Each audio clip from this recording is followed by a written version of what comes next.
Attention Frankfurt, this is Berlin calling. 30 years, and I'm getting a little tired of it. Just soon go back to Connecticut. Yeah.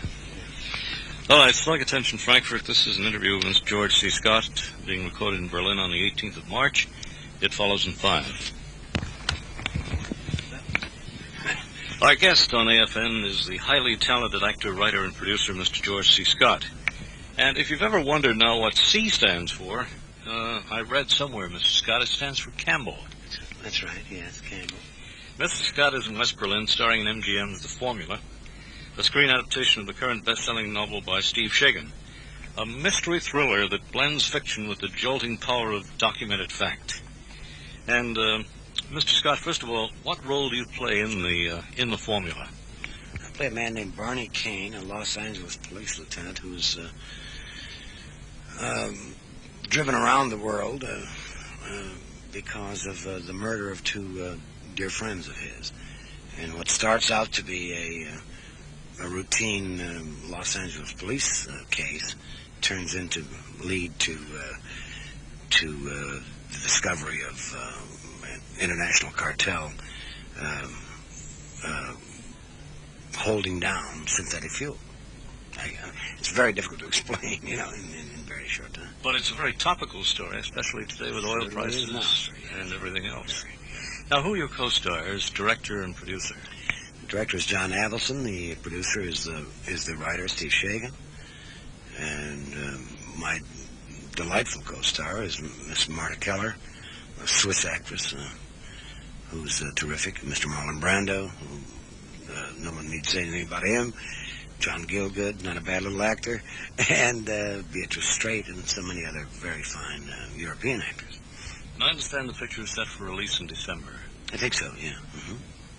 Coming out just before Christmas, and being as topical as it is, it should be. Box office dynamite. Strangely enough, we'd like it to come out now because of the proximity of the situation, you see. But obviously, the technology is not there. We haven't even finished it yet. Now, most of the scenes, I understand, with Marlon Brando were shot and finished in Hollywood. And obviously, for mood and realism, you've moved to Berlin. And as an actor now, is there any difference in filming, say, in Berlin than there is in Hollywood? Oh, I don't think so. I think technicians are very good around the world. Usually the problems are logistical, moving heavy equipment and things like that. No, I think people are very gifted all around. Some minor language barriers here and there, but no, not at all. It's lovely to work with these people. They're very, very giving and very nice. How does it feel for you, though, as an actor? Is it more realistic working here in Berlin, on the scene, on the set? Oh, of course, I think on location. Location is always more realistic. You can't escape the shadow of the wall, dividing West Berlin from East Berlin. And yes, I think it's dramatically and emotionally, it's a help, I suppose. Certainly, the recreation of this place would not be possible in Hollywood with the greatest designers in the world. So yes, all location work is always interesting in that regard. Now, you've shot here in the Berlin Aquarium. I was driving by one night and I saw your trailer here and a lot of other trailers and a lot of equipment and trucks and so forth. This was all part of the Formula. Yes, a rather important scene takes place in the aquarium, and strangely enough, the crocodile pit, which Mr. Shagan saw some years ago, 2 or 3 years ago, has now been dismantled. So we couldn't shoot in the crocodile pit. We had to import 15 or 18 crocodiles here onto the soundstage and recreate. It's part of the fantasy of movie making, but it worked beautifully. I must say it's interesting to look at down and act over 15 crocodiles. I'll tell you, it's very interesting little creatures. Long, very mean. This is Mark White in Berlin with George C. Scott. We're on the set of The Formula, speaking to you from the CCC studios. We'll be back in a little while to talk about Mr. Scott's career and what happened from the time he started out as a little boy in Virginia until he went into stock. This is Mark White in Berlin. This is Mark White back in Berlin with a very talented, highly respected actor Mr. George C. Scott. Mr. Scott, I understand that you were born in a very small town in Virginia, where your father was a miner, and then he moved to Detroit to work in the automobile plant.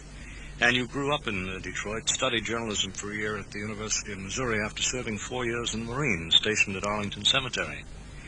First of all, why did you drop out of college after about a year? Well, I was very interested in writing. I still am after 30 years.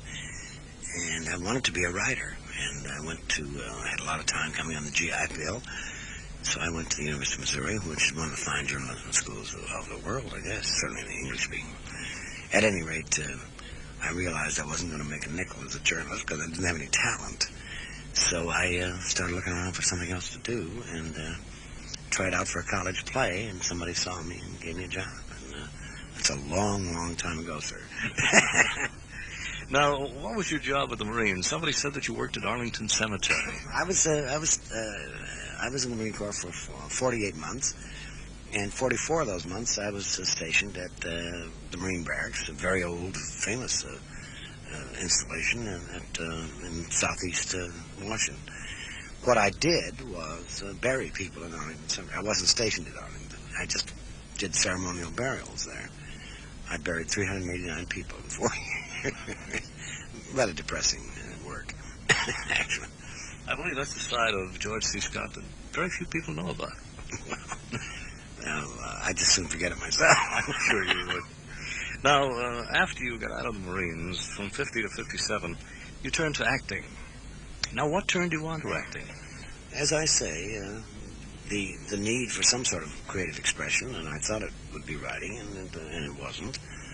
So I looked around and I said, maybe I can do this, you know. And I went and tried out for a college play. I learned all the lines, like all amateurs do.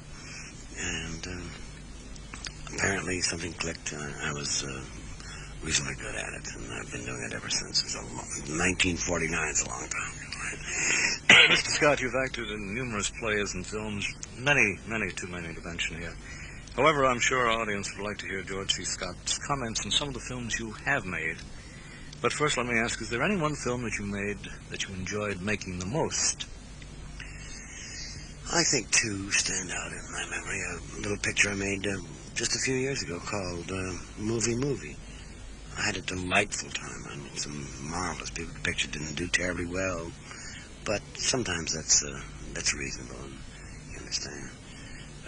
Lovely people involved, lovely director, lovely writer, and co-stars.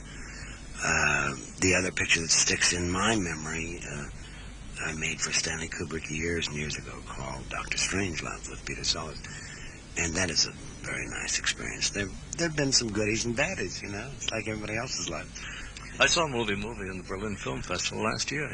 Yeah, well, you know, we had just lovely people, Art Carney and Red Buttons and Trish and I. Marvelous. We enjoyed it enormously. Now your comments and feelings about two films that you were nominated for Oscars. In 1959, Anatomy for a Murder. Well, it was the first big break I ever had in film. It was only the second film I'd ever done.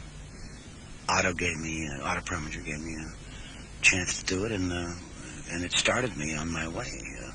I'd been acting for 7 or 8 years before then, and couldn't get arrested, you know. And I'm forever grateful to him for letting me do that. And it was a very colorful kind of pyrotechnical part, and I enjoyed it. And I remember it was great fondness. You know. Then another film that you made in 1961, also recommended for an Oscar, is called The Hustler. Yeah. Dear man, Robert Rawson wrote and directed the picture. And, it still is kind of a cult film. It's a memorable film. Paul Newman, Barbara Laurie, Myron McCormick, so many lovely people. But the spirit and soul of the film was Robert Rawson, and I miss him. We should have people like him. He's dead, of course. You know. Now, in 1970, your portrayal of General George Patton, who I served under back in World War II, in 1944 and 45, brought you an Oscar, but you refused to accept the award in 1971, the first actor ever to do so. Very simply put, Mr. Scott, why? Well, I've discussed this so many times that you're bored with it and I'm bored. it's so marvelous. I'm going to tell you a little anecdote, Mark, and to take you off that subject. I have, I knew how many men General Patton had in the Third Army, right? Tops. It couldn't have been more than 320,000 people, right? Totally reinforced. I have personally met 500,000 men who served in the Third Army. You understand what I'm trying to tell you? So it's amusing. Everywhere I go, I meet people who served in the Third Army. I'm a sort of a half-assed military buff, and I understand about that sort of thing. About the Oscars, gee whiz, I don't like to be paraded as meat. I'm not in the butcher business, and that's really my feeling about it. I love my colleagues, and I would be very happy to stand on any stage and accept any award if they didn't have to descend to picking one of us out. You see, that's my objection, and I hate all the peripheral nonsense that goes on. I know we don't have the time, but I could explain it to you further if we. I just don't like that, and I won't be a party to it. I don't go to those things. I just don't do it. I hope I've explained. Just getting back to General Patton for a minute, I was with Lucky in those names. We had code names for our headquarters because it was during war, and there was a Lucky Forward, which was Third Army Forward Headquarters, and I was with the rear element of Lucky Headquarters, which was Third Army Headquarters. So we took quite a bit of razzing because they always called us Lucky Rear. Lucky. Where? I mean, well, we came in on the beaches of Normandy and then came down through Normandy into France. But Patton wasn't there then, right? You came in earlier. No, Patton was with us. He was leading us. He never came in at Normandy. Well, hello, Mark. Maybe he was still in England, but I mean, yes, it was part of Third Army. It Third Army killed his soul that he did not land, with the rest. Maybe we thought he was up in front of us. It could be. It was I think D+17. Yeah. And I remember spending Christmas of 1944 in Nancy, and then that was just after the Bulge, and then we went up to Luxembourg City and came in over the Rhine into Frankfurt and Nuremberg, and I wound up in Munich. And Lucky Forward was in Bad Tolz, and I was in Lucky Rear in Munich. I see. And that was the story of the war. We're chatting in Berlin on the set of The Formula with George C. Scott. And Mr. Scott is taking a break in between shooting and has elected very kindly to take time out and talk with us here on AFN today about some of his films, his career, and some of his opinions about filmmaking. And this is Mark White. We'll be back after some more music.